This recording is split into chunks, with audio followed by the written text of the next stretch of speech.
How to factory reset Realme Narzo 55G.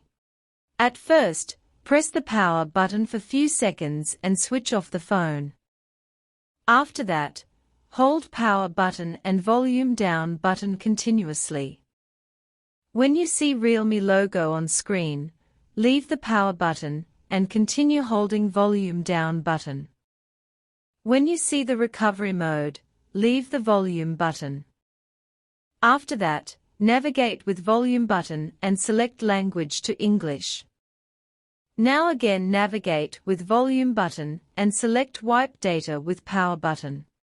Now again navigate and select format data. Now enter the verification code displayed on screen. On the pop-up screen, click on Format.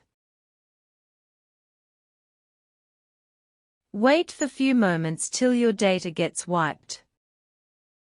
Once you see wiped data successfully, click on OK to restart the phone. That's it, your phone should be as good as new. Hope this method works for you. Like, share, comment and subscribe to my channel. Thank you for watching.